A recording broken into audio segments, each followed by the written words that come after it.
ओम नमो नारायण। मित्रों, एक बार फिर से आप सभी व्यक्तियों का स्वागत करते हैं अपने YouTube चैनल 1008 उपाय तथा ओम नमो नारायण पर। मित्रों, आज की इस वीडियो के माध्यम से आपको बताया जाएगा कि अगर आप अपनी कुल देवी के बारे में नहीं जानते, उनका कुछ भी अता पता आपको नहीं है, आपको नहीं ज्ञान कि आपकी कुल देवी कौन है, आपको नहीं ज्ञान कि उनकी खोज किस प्रकार करनी है, आपको नहीं ज्ञान कि आपकी जो परंपरा चली आ रही थी वह परंपरा किस कुल देवी की पूजा करने के लिए चली आ रही थी। तो मित्रों, आज की इस वीडियो में आपको वही ज्ञान दिया जाएगा जो ज्ञान आपके लिए ज़रूरी है।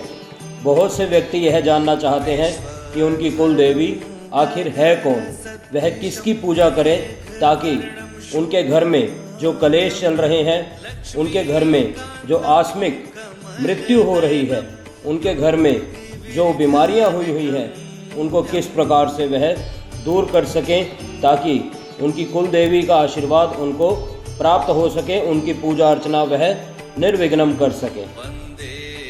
बहुत से व्यक्तियों के हमारे पास संदेश आए थे जब हमने अपनी वीडियो बनाई थी माता काली को लेकर, तो उसके बाद से व्हाट्सएप पर हमारी बहुत से लोगों से वार्तालाप हुई और उनमें से बहुत से लोगों के यही प्रश्न थे कि उनकी कुल देवी को किस प्रकार से वह पता लगाएं। इसके बारे में एक वीडियो हम अवश्य उनके लिए बनाएं।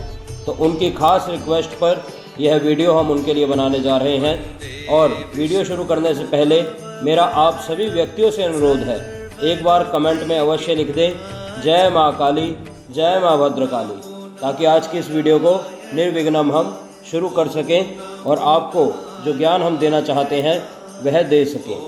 मित्रों, सबसे पहले मैं आपको कुल देवी के बारे में नहीं बताऊंगा, मैं आपको वह संदेह आपका दूर कर दूं कि बहुत से व्यक्ति ये समझते हैं कि कुल देवी और कुल देवता अलग अलग हैं, एक हैं, क्या है, उनको कुछ पता ही नहीं है। मित्रों, उनके लिए मैं बता दूं, बहुत से लोग कुल देवी और कुल देवता को अलग अलग समझते हैं।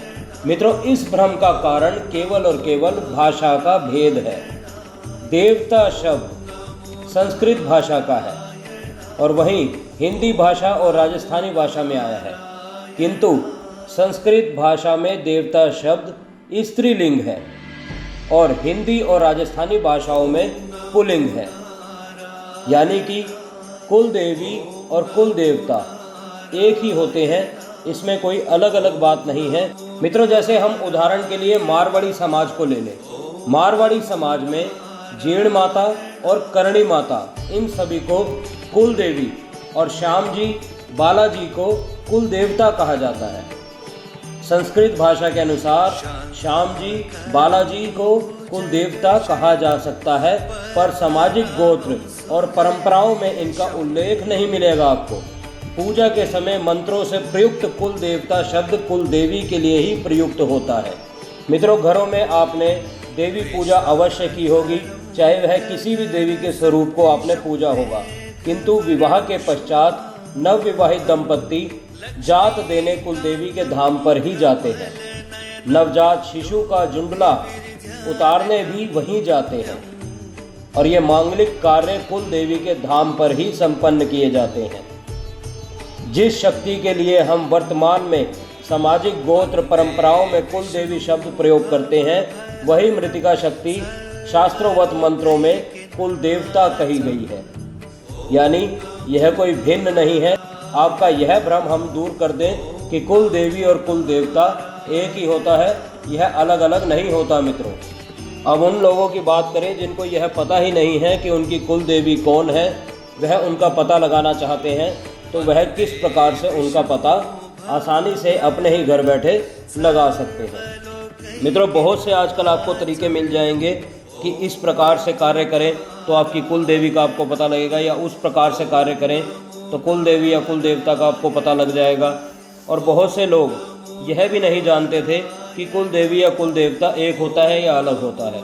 हमने बहुत से लोगों से यह प्रश्न भी किया, परंतु कुछ हमें खास उनका उत्तर देखने को नहीं मिला, क्योंकि उनको इस बात का ज्ञान ही नहीं है कि यह एक है या भिन्न है। तो मित्रों, इस प्रकार से आज हमने आपको बताया कि कुल देवी और कुल देवता एक ही होता है। अब बात करते हैं कि आप पता कैसे लगाएं कि आपकी कुल की देवी कौन है, आपके कुल गोत्र की देवता कौन है। मित्रों, यह प्रयोग के लिए आपको कुछ खास सामग्री की आवश्यकता नहीं है। केवल और केवल एक पान का पत्ता आपको लेना है। एक पान का पत्ता जिस प्रकार से आप स्क्रीन पर देख रहे हैं।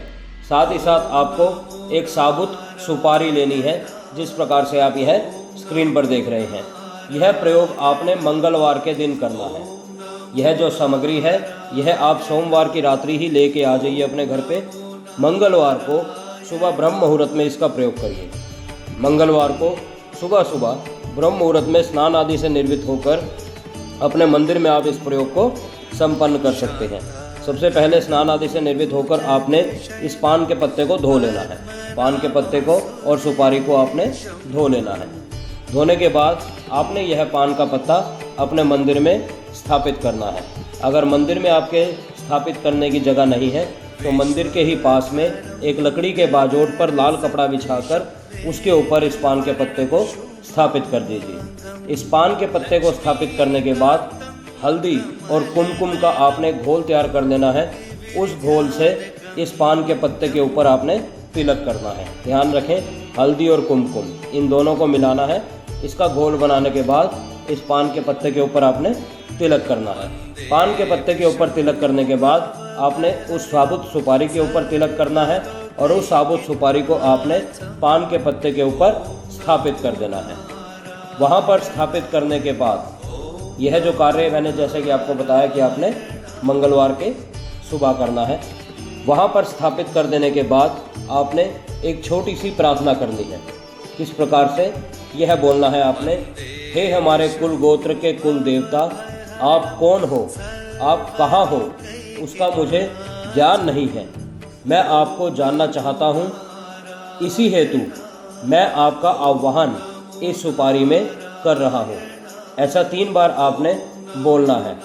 3 बार किस प्रकार से आपने बोलना है, हे हमारे कुल गोत्र के कुल देवता, आप कौन हो, आप कहाँ हो, उसका मुझे ज्ञान नहीं है। मैं आपको जानना चाहता हूँ। इसी के लिए मैं आपका आह्वान इस सुपारी में कर रहा हूँ। ऐसा आपने बोलते हुए उस सुपारी का पंचोपचार पूजन करना है घर के मंदिर में ही। पंचोपचार पूजन किस प्रकार किया जाता है यह जान लेते हैं मित्रों, क्योंकि बहुत से लोग सिर्फ आपको बता देते हैं कि आपने पंचोपचार पूजन करना है। पंचोपचार पूजन का जब तक आपको ज्ञान नहीं होगा तो वह पंचोपचार आप पूजन करेंगे किस प्रकार से, तो वह जान लेते हैं कि पंचोपचार आपने पूजन किस प्रकार से करना है। मित्रों, पंचोपचार पूजन में सर्वप्रथम भगवान का स्नान करवाया जाता है। आपके लिए इस समय वह सुपारी ही आपका भगवान है, वह सुपारी ही आपकी कुल देवी है, आपका कुल देवता है। जिस भी भाषा में आप उनका उपयोग करना चाहें, वह सुपारी ही इस समय आपके लिए सब कुछ है। सबसे पहले भगवान का स्नान करवाएं। उसके बाद पहला उपचार जो शुरू होता है वह होता है चंदन केसर रोचन का। इसमें आप अष्टगंध भी मिला सकते हैं। यह चंदन केसर और अष्टगंध आपने मिलाकर भगवान को तिलक किया जाता है। उसके बाद रोली और चावल चढ़ाए जाते हैं। उसके बाद दूसरा जो उपचार होता है वह होता है पुष्प का। अपने भगवान के चरणों में आप पुष्प अर्पित करते हैं। कुल देवी के लिए आप कोई भी लाल पुष्प अर्पित कर सकते हैं। तीसरा उपचार होता है धूप का, यानी अपनी कुल देवी को आपने धूप अगरबत्ती दिखानी है। उनके समक्ष एक घी का दीपक आप जगा सकते हैं। उनके लिए धूप अगरबत्ती दिखाकर घी का दीपक आप अवश्य जगाएं। चौथा उपचार होता है मित्रों आरती का। अगर उनकी आरती का आपको नहीं पता, क्योंकि अभी आप यह नहीं जानते कि आपकी कुल देवी कौन है, इसलिए आपको उनकी आरती का नहीं पता, तो उस स्थिति में आप ओम जय जगदीश हरे इस प्रकार से आप आरती कर सकते हैं। जिस प्रकार सभी व्यक्ति जानते हैं ओम जय जगदीश हरे, उस प्रकार की आरती आप उनके लिए कर सकते हैं। शंख ध्वनि अगर देना चाहते हैं तो शंख ध्वनि भी दे सकते हैं। पांचवा उपचार होता है मित्रों नैवेद्य का, यानी नैवेद्य में आप कुछ भी मीठी चीज़ उनको भोग लगा सकते हैं। अगर मीठी चीज़ का भोग नहीं लगाना चाहते या नहीं लगा सकते तो आप तुलसी पत्र का भी भोग लगा सकते हैं। केवल और अगर कोई भी मीठी चीज़ आप लगवा रहे हैं, कोई लड्डू का, किसी इलायची दाने का या किसी मिश्री का, तो उसमें भी तुलसी पत्र अवश्य डालें। तुलसी पत्र डाल के उनको भोग लगवाएं। यह होता है पंचोपचार पूजन। तो जिस प्रकार से मैंने आपको बताया कि पंचोपचार आपने पूजन करना है, पंचोपचार पूजन कर लेने के बाद उसी दिन मंगलवार रात्रि में ही आपने पुनः अपने मंदिर में जाना है।